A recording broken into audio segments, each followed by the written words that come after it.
오늘 우리가 함께 나눌 하나님의 말씀은 창세기 41장 14절에서 41절까지의 말씀입니다. 41장 14절에서 41절까지의 말씀을 우리 같이 한 목소리로 합독하시겠습니다. 같이 읽습니다. 14절부터입니다. 이에 바로가 보내어 요셉을 부르매 그들이 급히 그를 옥에서 낸지라. 요셉이 곧 수염을 깎고 그 옷을 갈아입고 바로에게 들어오니 바로가 요셉에게 이르되 내가 한 꿈을 꾸었으나 그것을 해석하는 자가 없더니 들은즉 너는 꿈을 들으면 능히 푼다더라. 요셉이 바로에게 대답하여 가로되 이는 내게 있는 것이 아니라 하나님이 바로에게 평안한 대답을 하시리이다. 바로가 요셉에게 이르되 내가 꿈에 하숫가에 서서 보니 살찌고 아름다운 7 암소가 하숫가에 올라와 갈밭에서 뜯어먹고 그 뒤에 또 약하고 심히 흉악하고 파리한 7 암소가 올라오니 그같이 흉악한 것들은 애굽 땅에서 내가 아직 보지 못한 것이라. 그 파리하고 흉악한 소가 처음에 7 살찐 소를 먹었으나 먹은 듯하지 아니하여 여전히 흉악하더라. 내가 곧 깨었다가 다시 꿈에 보니 한 줄기에 무성하고 충실한 7 이삭이 나오고 그 후에 또 세약하고 동풍에 마른 7 이삭이 나더니 그 세약한 이삭이 좋은 7 이삭을 삼키더라. 내가 그 꿈을 술객에게 말하였으나 그것을 내게 보이는 자가 없느니라. 요셉이 바로에게 고하되 바로의 꿈은 하나이라. 하나님이 그 하시기를 바로에게 보이심이니이다.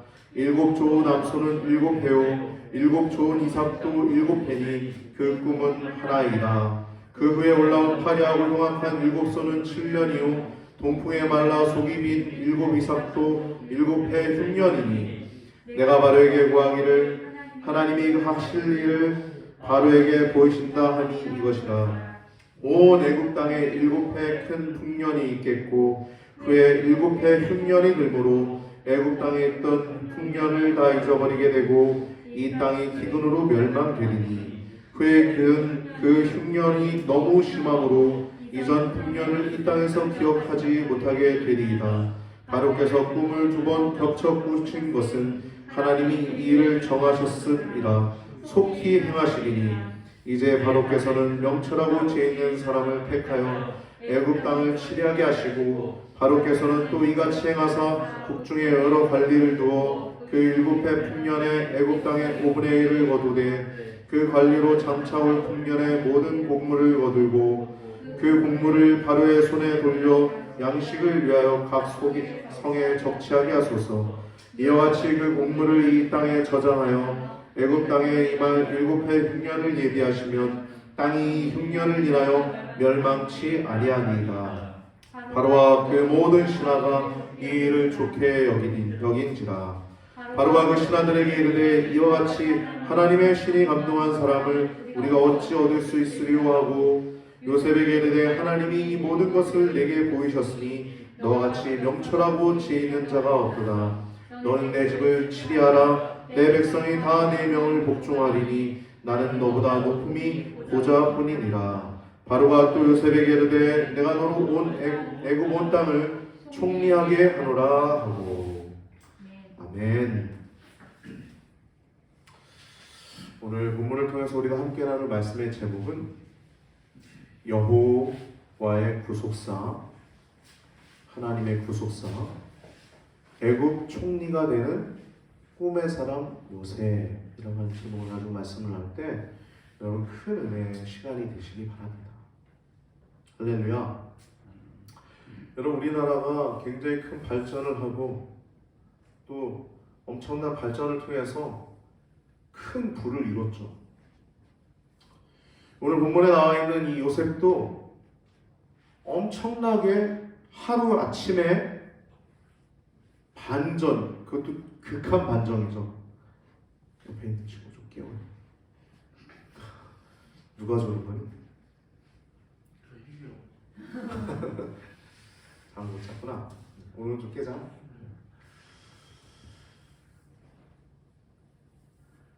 축복이 나오죠. 성경에 많은 축복이 나오는데 여러분 궁극적인 축복은 오늘 본문은 일약 일개 죄수 그것도 노예 생활하다가 죄수들 생활하던 그 요셉이 하루아침에 완전 극적인 반전을 하는 것입니다. 여러분, 우리의 삶은 그러한 극적인 반전도 있지만 이 성경이 이 말씀을 통해서 우리가 하시고자 하는 내용은 믿음을 가지고 살라는 것입니다. 할렐루야. 여러분, 지금 이번에 대통령 선거에서 한 분이 이제 대통령이 되셨는데 그분이 아무리 저기 가장 높은 자리에 있다 하더라도 그가 원칙과 또 국민을 위한 정책을 펼치지 않는다면 그가 행복할까요? 성도님, 행복하겠어요? 안 행복하죠. 계속 욕만 먹겠죠. 누구처럼. 제가 이 얘기를 하는 이유는 어느 자리에 있는 것이 중요하지 않다는 것입니다. 할렐루야. 여러분, 요셉이 지금 총리가 되었는데 총리가 된 것이 초점이 맞춘 게 아니에요. 성경이 초점을 맞추는 것은 요셉의 믿음입니다. 할렐루야. 성경은 요셉이 노예 생활하고 있고 그리고 죄수 생활하고 있다가 갑자기 완전히 반전을 해서 애굽의 왕의 그 권력을 그가 완전 거머쥐지 않습니까? 이 말씀처럼 나는 너보다 높은 것이 보좌뿐이라 라고 얘기할 정도로 실세 누구예요? 총리 요셉이었던 거예요. 근데 요셉이 이때 형통했냐? 성경은 그렇게 얘기하고 있지 않아요. 요셉은 계속 형통했습니다. 이게 바로 성경이 얘기하고자 하는 내용입니다. 할렐루야. 여러분, 지금 형통하십니까? 나중에 형통하실 겁니까? 나중에 형통할 생각하지 마십시오. 그런 건 없어요. 지금 형통해야 합니다. 그 형통은 하나님과 함께하는 것이 형통인 줄 믿습니다. 할렐루야. 하나님이 함께하심으로 요셉이 형통한 자가 돼요. 이것이 성경이 말하고 있는 키 포인트예요. 하나님의 관심은 우리 영혼입니다. 영혼. 요셉은 총리가 되어서도 그 영혼이 잘 됐어요. 성경이 얘기하는 건 영혼이 잘 되는 거예요. 우리도 마찬가지입니다. 신앙생활은요, 뭐 더 높은 사람이 되고 더 많은 세력이, 더 많은 영향력을 끼치는 것이 하나님의 관심이 아니라 우리의 영혼이 잘 되는 것이 하나님의 관심인 줄 믿으시기 바랍니다. 할렐루야. 사랑하는 자여, 내 영혼이 잘된 같이 내가 범사에 잘되고 강건하기를 내가 간구하노라 라고 얘기한 요한사도의 말처럼 우리들의 영혼이 잘되기를 원하시는 하나님 아버지의 마음을 기억하시는 오늘 말씀이 되시기 바랍니다. 오늘 말씀 기복이 아니에요. 정확하게 얘기하면 한 대 좀 때려요. 시계 때려, 시계. 그래서 졸린가 봐. 네. 오늘 본문을 통해서 이 꿈의 사람 요셉이 이 대제국, 엄청나게 큰 제국이죠, 여러분. 지금도 미라, 피라미드 하면 애굽 고대 그러지 않습니까? 엄청나게 큰 애굽의 총리가 되는 과정을 보여주고 있어요. 요셉이 그 시대에 위대한 사람이 될 수 있었던 것은 그가 언제나 또 어디에서나 위대하신 하나님을 그 믿는 믿음이 있었기 때문이에요. 그 믿음 때문에 그는 어디에서나 위대했어요. 할렐루야. 어디에서나 거룩했어요. 어디에서나 아름다웠어요. 이게 성경이 얘기하는 겁니다. 요셉은 늘 거룩하신 하나님과 동행했습니다. 하나님이 그와 함께 하셨고 그는 하나님을 항상 사모했습니다. 믿음의 사람이라는 거예요. 꿈의 사람이라고 하는 건 그냥 꿈을 꿨다라고 하는 정도가 아니라 믿음을 가진 사람이라는 겁니다. 믿음의 사람. 근데 그 인생길에 보면 꿈이 차지하는 비중이 매우 큽니다. 그래서 꿈의 사람이라고 일컬어졌죠. 첫 번째 꿈은 자신이 꾼 꿈이에요. 그래서 종으로 팔려가게 되죠. 애굽의 종으로. 종살이하게 돼요. 형들한테 미움받아서 인신매매돼서 종살이하게 됩니다. 자신의 꿈으로 인해서. 그 다음은 관원장들의 꿈입니다. 40장에 나와 있는, 오늘 본문 앞에 있는 40장에 나와 있는 술 맡은 관원장 그리고 떡 맡은 관원장, 이 두 사람이 감옥에 오게 되는데 그 두 사람의 꿈에 의해서 나중에 석방이 되는 계기가 되죠. 그뿐만 아니라 마지막 세 번째 꿈은 바로의 꿈이에요. 바로의 꿈. 바로의 꿈은 애굽의 그 위기, 애굽뿐만 아니라 그 시대 모든 사람들이 겪게 될 그 위기로 인해서 애굽의 총리가 되는 계기가 되죠. 그 40장은 두 관원장의 꿈 얘기가 나오고 있고요. 41장 오늘 보면은 바로의 꿈 이야기 그리고 애굽의 총리가 되는 이 요셉 이야기가 오늘 등장합니다. 먼저 40장을 보면요. 두 관원장이 나와요.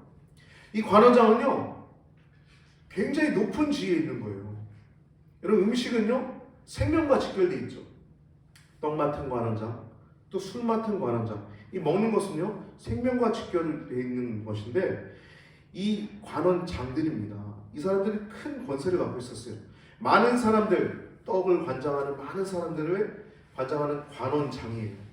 그 술 맡은 많은 관원들의 장입니다. 이 사람들은 그냥 떡 만드는데 장이 아니고 또 술 만드는데 관 이 정도가 장이 아니라 곁에서 신복 같은 자들입니다. 그래서 본인의 업무는 그 국사에 대한 조언을 하기도 하고 옆에서 또 말벗이 되어주기도 했어요. 매우 큰 권세를 갖고 있던 사람들이죠. 근데 이 사람들이 왕에게 범죄를 저질러서 노하게 됩니다. 왕이. 그래서 옥에 갇히게 되죠. 그 옥에 갇히게 된 곳에 누가 있었어요? 요셉이 있었죠. 요셉. 시위대장 보디발의 집 안에 있는 옥.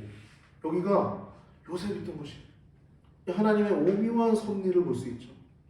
요셉을 하나님이 그리로 보내시고 거기서 그들을 만나게 하시고 4절 말씀 보면 40장 4절 말씀 보면 시위대장이 요셉에게 그들을 수송하게 합니다.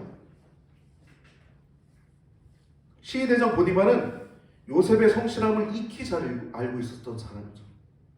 가정 총무도 세웠고 근데 이 내용을 보면 이 중요한 죄수들을 맡깁니다. 수송들에게. 여기 보면 요셉을 신뢰하는 이 보디발의 모습을 볼 수 있죠. 이건요 아직까지도 그 시위대장 보디발이 요셉을 신임하고 있었다는 것입니다. 즉 와이프가 자기를 강간하려고 했다고 하는 그 말을 액면 그대로 믿지 않았다는 것을 우리가 알 수 있어요. 요셉은 감옥에서도 그저 묵묵히 하나님의 때를 기다리면서 있는 자리에서 성실하게 지내고 있었어요. 그러다가 하루는 두 관원장이 꿈을 꿉니다. 얼굴에 큰 근심이 있는 거예요. 두려움이 있는 거예요. 감각이 있는 거죠. 그 꿈을 꾸고 나서 이건 그냥 꿈이 아닌 것 같은데 너무 생생해. 그리고 꿈은요 여러분 하나님이 주신 꿈은 감정이 있어요. 그 감정도 중요합니다. 해석하는 데 있어서 기쁨도 있고요 두려움도 있고 이런 내용들이 있습니다. 감정도 해석하는 데 중요합니다. 근데 이 두 사람이 큰 꿈을 꾸는데 이 큰 두려움 꿈을 꾸는데 큰 두려움이 있었어요. 범죄해서 감옥에 있으니까 두려운 거죠. 범죄해서 감옥에 있으니까 두려운 겁니다. 여러분 생각해 보세요. 이 비교해 보세요. 굉장히 두려움에 질려 있는 이 두 관원장들. 근데 반면에 요셉은 항상 평안한 거. 생각 평안. 감옥에서 평안한 거. 물론 힘이 들죠. 빚도 못 보고. 예수 믿는 사람이 그런 것입니다. 할렐루야. 아무리 초가 산간 같은 집에 살아도 혹은 행여나 빚이 있을지라도 어떤 큰 어려움이 닥칠지라도 평안한 거. 왜요? 영혼을 하나님이 붙들고 계시기 때문에. 요셉은 평안한 거. 요셉이 물어요. 왜 그렇습니까? 그러니까 우리가 꿈을 꿨는데 해석할 자가 없다 이렇게 얘기를 해요. 그러니까 요셉이 얘기합니다. 8절 하반부. 해석은 하나님께 있지 않습니까? 청컨대 내게 말하소서. 먼저 하나님을 얘기를 하죠. 요셉은 늘 하나님 중심이었던 거예요. 꿈 얘기해 보세요. 내가 해석해 줄게. 그게 아닙니다. 해석은 하나님께 있지 않습니까? 청컨대 내게 고하소서. 항상 요셉이 하나님 중심의 생활을 했다는 것을 알 수 있죠. 할렐루야. 신앙생활은요 하나님 중심인 것입니다. 하나님 중심의 신앙생활 아니면 그 신앙생활은 끝나는 거예요. 아무리 신앙생활 열심히 해도 하나님 중심의 신앙생활 아니면 제가 단언컨 얘기합니다. 그 사람이 천국 갈지 지옥 갈지는 저는 모르겠습니다. 나를 위해서 십자가에 죽으신 예수님, 그 하나님을 믿는 그 신앙이 있으면 항상 하나님 중심이 되는 것입니다. 성경을 보더라도 신본적인 묘색을 볼 수 있죠. 하나님 먼저 나오는 거예요. 하나님과 동행했기 때문에 늘 하나님과 동행했음을 우리 알 수 있죠. 술 맡은 관원장이 자신의 꿈을 먼저 얘기해요. 꿈에 보니 내 앞에 포도나무가 있다. 포도나무가 내 앞에 있는데 나무가 3가지가 있더라. 3가지가 있는데 거기서 싹이 나고 또 꽃이 피고 또 거기서 포도송이가 열렸는데 이거 가지고 내가 그것을 내 손에서 포도를 따서 그 즙을 짜서 내 손에 바로의 잔이 있는데 그 바로의 잔에다가 그 즙을 짜서 바로의 손에 들였다라고 얘기하고 있어요.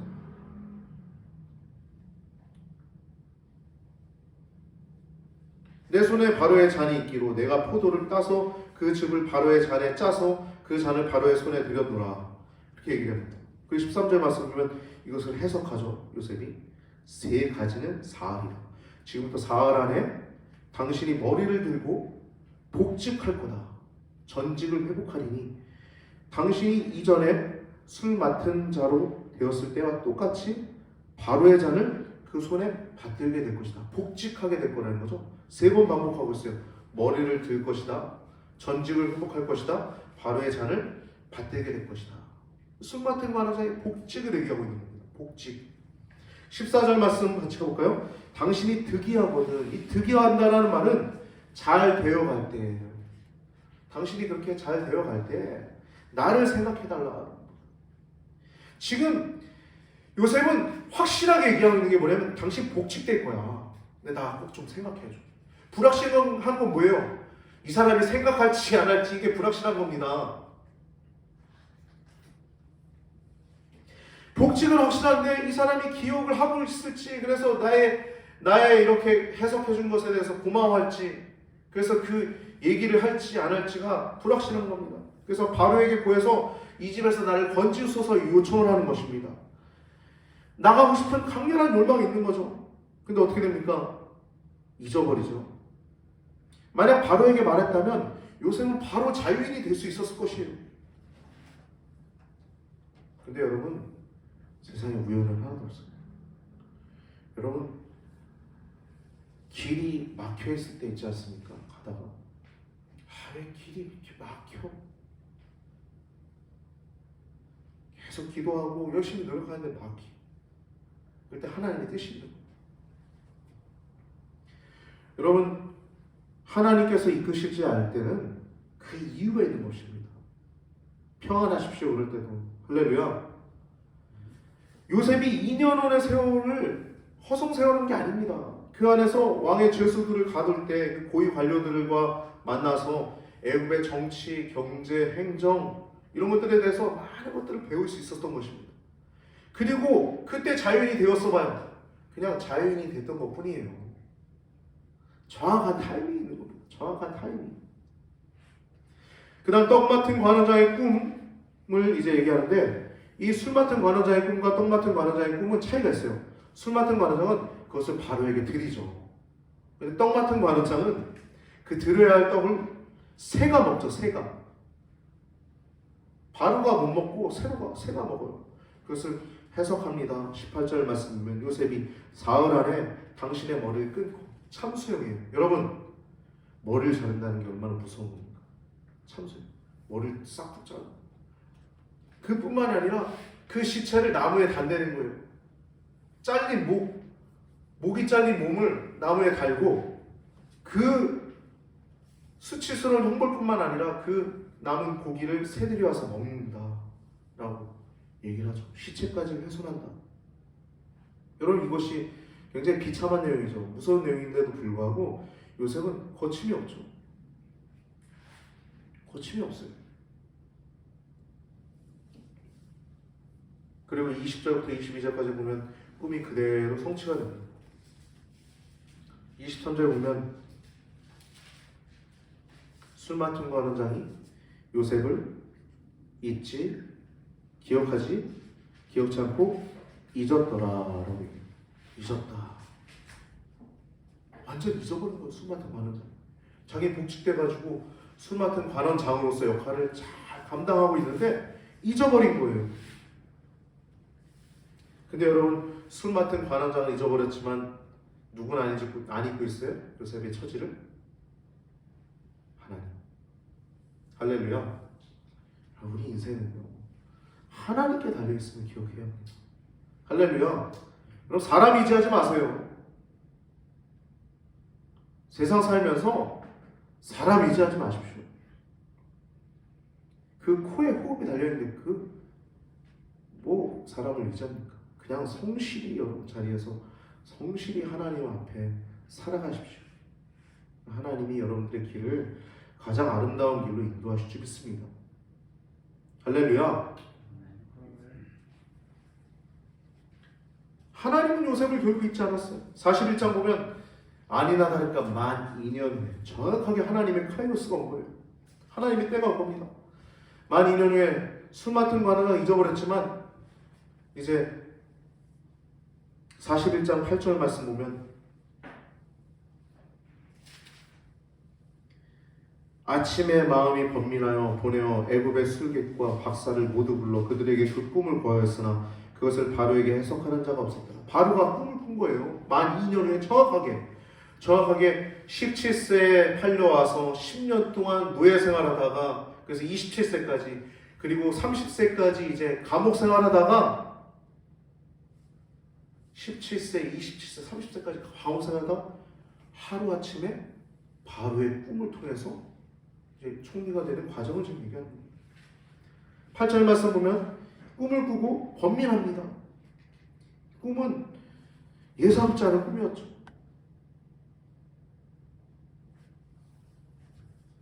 여러분, 하나님의 꿈은요, 두 가지 특징이 있다고 그랬죠. 뭐라고 그랬죠? 첫 번째,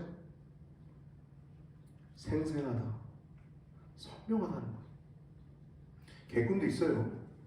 또 자꾸 신경 쓰기 때문에 꾸는 꿈들도 있습니다. 그런 꿈 말고 하나님이 주시는 꿈은요, 선명합니다. 남아요. 또 하나는 특징은 분명한 깨달음이 있어요. 하나님이 주시는데 깨달음은 분명히 주시죠. 이 두 가지 특징이 있다는 것을 기억하십니다.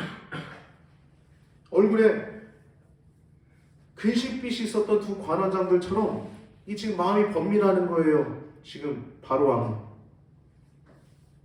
그 꿈 속에서 굉장히 큰 고통을 느꼈던 거죠. 처음에 꿨던 꿈도 큰 고통을 느꼈는데, 무서움을, 두려움을 느꼈는데, 두 번째 또 꿈도 무서움을 느낀 거예요. 굉장히 큰 무서움과 두려움이 그 가운데 엄습했던 그 영혼이 분명히 자각했던 겁니다. 바로 왕이. 그래서 보내어서 애굽의 술객과 박사들을 모두 불러서 이 꿈을 얘기하고선 해석해달라고 하는데 아무도 그 꿈을 해석할 자가 없는 거예요. 모두 불렀다고 얘기하고 있습니다. 이것은 바로 왕이 그 꿈에 대해서 얼마나 중요한지, 이거 예사롭지 않은 꿈이야, 이건 반드시 풀어야 해, 이건 너무 뭔가 나에게 알려주시는 이거 영적 감각이 느끼는 거예요. 그래서 9절에서 13절 말씀 보면 그 와중에 이제 술 맡은 관원장이 그게 등장하죠. 나의 지난 허물을 추억하나이다 라고 얘기하면서, 허물이 뭡니까? 요셉이 부탁한 걸 잊어버린 거죠. 내가 여기 억울하게 들어와 있습니다. 바로 왕에게 얘기해서 나 좀 여기서 나가게 해주세요. 그러면서 얘기를 해요. 나와 떡 맡은 관원장이 감옥에 있을 때 만났던 히브리 청년이 나와 그 관원장이 꿈을 꿨는데요, 그 꿈에 대해서 근심빛이 있었는데 그 히브리 청년이 얘기해 줬는데 그대로 저는 바로 왕께서 복직시켜 주셨고 그 사람은 그대로 나무에 달려 죽었습니다. 이 얘기를 바로 왕이 놀랐을 수밖에 없는 것이죠. 그래서 41장 14절 말씀 보면 이에 바로가 보내어 요셉을 부르매 그들이 급히 그를 옥에서 낸지라. 요셉이 곧 수염을 깎고 그 옷을 갈아입고 바로에게 들어오니, 지금 6가지 동사로 지금 성경의 저자는 아주 지금 금박하게 신속하게 급박하게 지금 얘기하고 있는 겁니다. 첫 번째, 보내어 부름에 급히 옥에서 낸지라. 그리고 수염을 깎고 옷을 갈아입고 바로에게 들어오니 신속하게 급하게 지금 얼마나 왕의 호출이 긴급했는지 요셉 그 친구를 빨리 내게 데려와 달라. 하나님의 때가 되면 여러분 우리가 알 수도 없게 하나님 놀랍게 역사하십니다. 할렐루야. 우리가 해야 될 건요 하나님 안에 살면 됩니다. 영원히 잘 되면 되는 거예요. 할렐루야. 신앙생활 하면서 일확천금 뭐 그런 거 꿈꾸지 마세요. 그냥 성실하게 사십시오. 그게 복입니다. 웨슬리 선생님이 옛날에 이제 말씀하실 때 이런 얘기도 하셨어요. 너희는 부당한 재물을 부당하게 이득을 취하려고 하지 마라.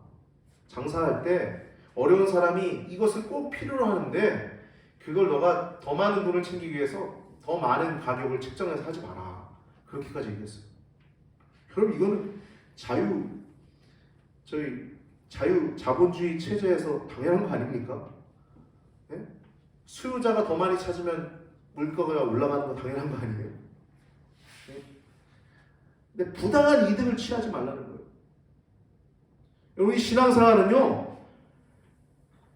영혼이 잘 되는 것입니다. 할렐루야. 초점은 영혼입니다. 영혼. 할렐루야. 우리 옆에 있는 사람한테 인사합시다. 영혼이 잘 됩시다. 영혼이 잘 됩시다. 영혼이 잘 됩시다. 그러면서 이 사람이 급히 나오게 돼요. 그러면서 15절에 이제 바로를 만나서 바로가 얘기를 합니다. 야, 너는 꿈을 들으면 능히 푼다더라 얘기를 해요. 포인트가 누구예요? 너는이라고 얘기를 해요. 그냥 요셉의 능력인 줄 안 거예요. 그 배후에서 역사하신 하나님에 대해서 무지했던 것입니다. 그래서 요셉이 얘기하죠. 이는 내게 있는 것이 아니라 라고 얘기하죠. 내게 있는 것이 아니라 16절에 이는 내게 있는 것이 아니라 나를 부인한 하나님이 바로에게 평안한 대답을 하시리이다. 늘 신분적인 삶, 늘 하나님 중심의 삶. 이런 자가 하나님 안에서 복을 받는 자입니다. 영혼이 잘 되고 있는 자입니다. 순서지 3번 보면 하나님을 내세운 요셉 40장 8절에도 제가 기록해놨는데 이게 바로 두 간원자에게 얘기한 내용이죠. 그에게도 우리가 꿈을 꾸었으나 이를 해석할 자가 없다. 요셉이 그들에게 이르되 해석은 하나님께 있지 아니하나이까. 아까 얘기했듯이 청하건대 내게 보았소서. 하나님 중심의 자세, 그 꿈 해몽의 능력도 그에게 있는 것이 아니라 하나님께 있다. 하나님 중심 신본주의, 이게 바로 믿음입니다. 믿음. 위대하신 하나님을 믿는 믿음. 16절에 보면 하나님 바로에게 평안한 대답을 주시리이다. 하나님을 내세워줘도 요셉 형통 비결입니다. 하나님께서 바로에게 꿈을 주신 이유는 첫 번째, 요셉을 향한 것입니다. 요셉이 향한 하나님의 그 비전, 요셉에게 처음 주셨던 그 꿈을 실현시키기 위함. 두 번째는 애굽을 비롯하여 많은 나라들이 그 큰 극심한 고통 속에서 구원을 받기 위함입니다. 세 번째, 궁극적으로 이스라엘 백성들을 위함입니다. 창세기 15장 13절 말씀 2번 우리 같이 한번 읽어봅시다. 순서지 기록해놨어요. 같이 읽습니다. 시작. 여호와께서 아브라함에게 이르시되 너는 반드시 알라. 내 자손이 이방에서 객이 되어 그들을 섬기겠고 그들은 400년 동안 내 자손을 괴롭히리니. 아멘. 내 자손이 이방에서 객이 될 것이다. 400년 동안. 그러니까 하나님의 구속사를 이어가신 하나님께서 이미 아주 오래전에 아브라함에게 하셨던 말씀을 지금 하나님의 구속사를 이어가시는 것입니다. 구속사를 이어가시는 거예요. 그래서 이제 꿈 얘기를 하죠. 하숫가에 내가 섰는데, 여러분 하숫가는요, 바로가 꿈 얘기를 하는 거예요. 하숫가는 나일강이죠. 나일강은 애굽의 생명줄이에요. 생명줄. 애굽의 운명과 같은 강입니다.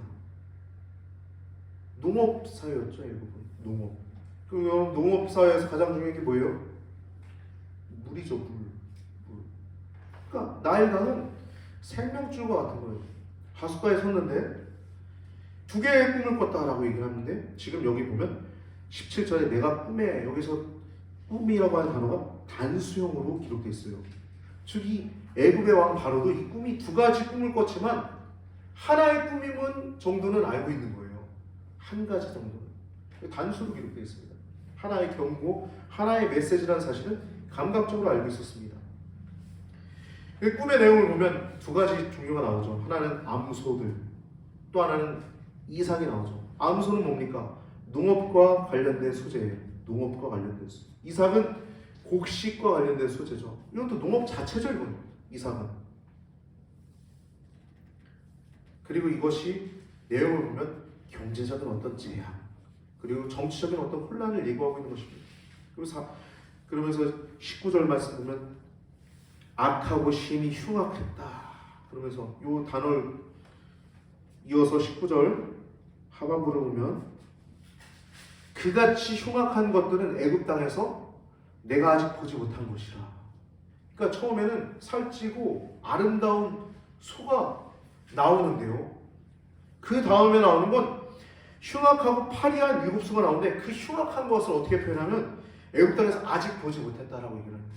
이건요, 여러분, 이걸 직역하면은 그같이 흉악한 것들은 애굽 땅에서 아직 보지 못한 것이다. 이걸 직역하면 의미는 나는 모든 애굽 땅에서 악한 것에 대해서는 그와 같은 것들을 본 적이 없다. 그러니까 가장 흉악한 모습을 얘기하는 거예요. 최상급의 표현입니다. 이것은 그 흉년이 얼마나 극심한 고통을 안겨줄 것인지 얘기하고 있는 겁니다.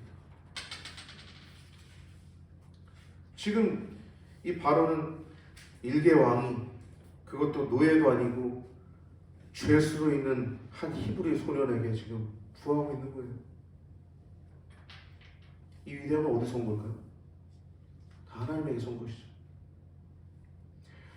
25절부터 36절까지 말씀 보면 여기에서 요셉이 이제 해모를 하는데 이 해모하는 내용을 보면 하나님이라고 하는 단어가 무려 5번 등장합니다. 25절, 28절, 32절, 38절 무려 5번 등장하는데 32절에는 2회 등장해요. 우리말 성경에는요 하나님이라고 하는 단어, 그 하나님 하 엘로힘이라고 하는 단어가 등장하지 않고 있는데 그것을 해석하지 않았기 때문이에요. 원어로 보면 32절엔 1회 등장하는 게 아니라 2회 등장하고 있습니다. 그 하나님, 이것은 바로가 생각하는 그냥 만물에 있는 많은 신 가운데 하나의 신이 아닙니다. 지금 이 요셉은 그가 섬기는 여호와 하나님을 얘기를 하고 있는 거예요. 그래서 그 하나님, 그냥 하나님이라고 얘기하는 게 아니라 하 엘로힘이라고, 그 하나님이라고 정확하게 얘기하고 있는 겁니다. 그래서 흉년을 대비하는 거예요. 흉년. 앞으로 닥칠 그 7년간의 기근이 앞서 있었던 7년간의 그 큰 풍년을 잊게 할 것이다. 그뿐만 아니라 그 온 땅을 파괴할 만한 엄청난 재앙이 될 것임을 확정적으로 강조하고 있는 거예요. 아까 확정적으로 당신의 머리를 들 것입니다 라고 얘기한 것처럼 지금 이것도 확정적으로 얘기하고 있는 것입니다. 그럼 어떻게 이렇게 확정적으로 얘기할 수 있을까요? 요셉이 하나님과 동행했기 때문이죠. 분명하게 하나님으로부터 그 꿈이 해석이 될 수 있는 것입니다. 그 하나님의 메시지는 뭐냐면 7년의 풍년도 메시지지만 그것보다 더 중요한 건 7년의 흉년일 것인데 그것에 대한 경고가 바로 이 바로에게 주신 꿈이에요. 그래서 그 대책을 얘기하죠. 32절에 속히, 이건 정확하게 신속하게 얘기하는 겁니다. 택하라는 거예요. 이제 택하여. 33절 이제 택하여 할 때 이 택하여라고 하는 단어는 원어로 예레라고 하는 단어예요. 이것은 단어를 분석하면요 2인칭 단수 간접 명령문입니다. 여러분 일개 죄수가 지금 누구에게 말하고 있는 거예요? 왕에게 말하고 있는 거예요. 근데 어떻게 이렇게 명령조로 얘기할 수 있을까요? 명령문으로. 이유는 하나죠. 하나님의 사실이었기 때문에, 하나님의 사람이었기 때문에. 하나님이 이같이 낮은 자를 들어서 높은 자를 부끄럽게 하는 사람 하시는 분이십니다. 약한 자를 들어서 강한 자를 분이 여호와 하나님인 줄 믿습니다.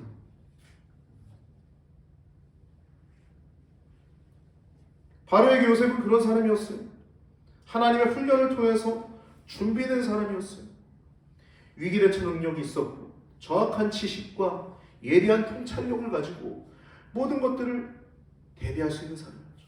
그래서 명철하고 지혜 있는 사람을 택하라고 하는데 나중에 결국에 누굴 택해요?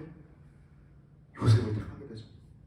이와 같이 하나님의 신으로 충만한 자가 감동된 자를 볼 수 없다라고 얘기하고 있습니다. 총리가 된 요셉,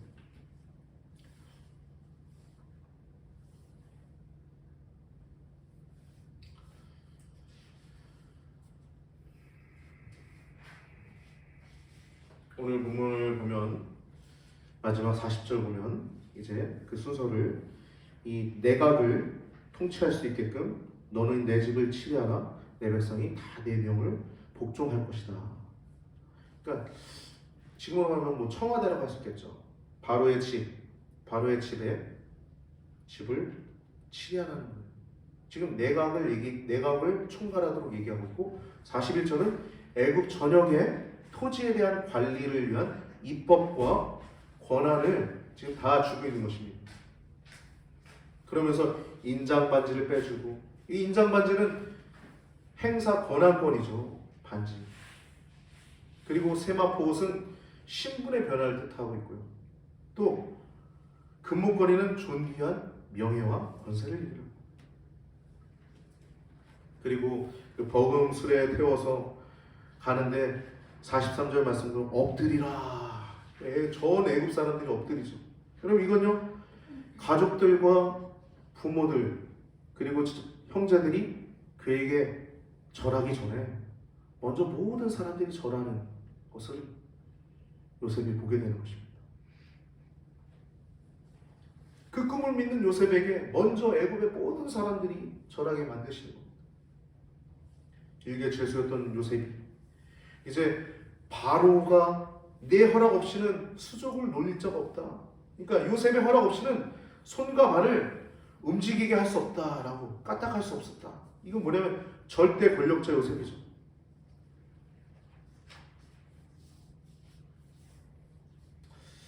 오늘 본문을 통해서 이제 총리가 되는 요셉을 우리가 살펴보았는데요. 여러분과 제가 주님과 동행함을 통해서 초막이나 궁궐이나 주 예수와 동행하니 그 어디나 하늘나라가 될 수 있게 되길 바랍니다.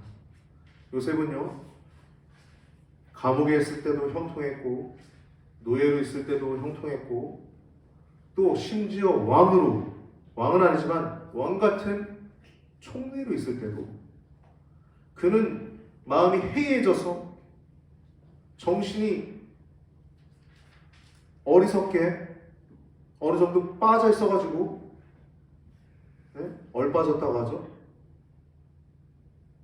제대로 애굽을 못 다스린 게 아니라 철저하게 하나님의 일들을 감당하고 결국엔 애굽을 구원할 뿐 아니라 자신의 가족들도 구원해내는 놀라운 하나님의 역사를 우리가 보게 됩니다.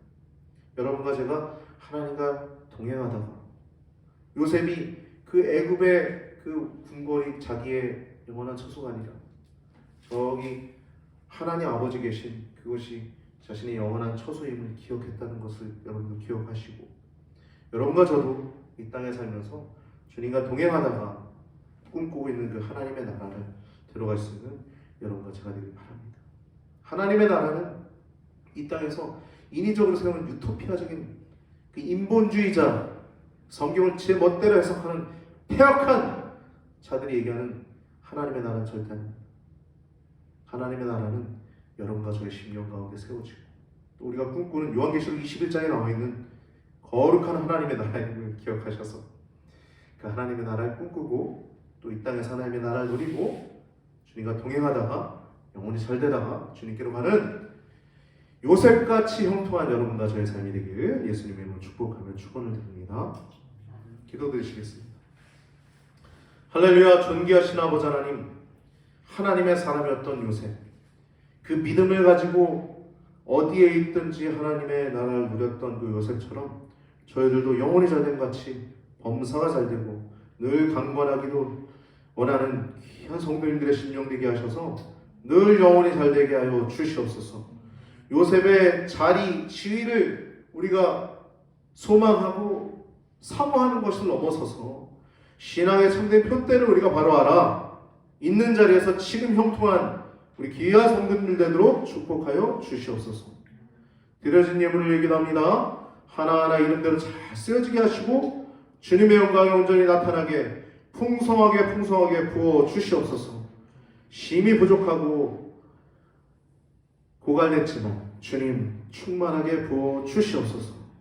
많은 좋은 일들을 감당할 수 있도록 또한 교회의 많은 일들을 감당할 수 있도록 부어 주시옵소서. 요셉의 창고처럼 부어 주시옵소서.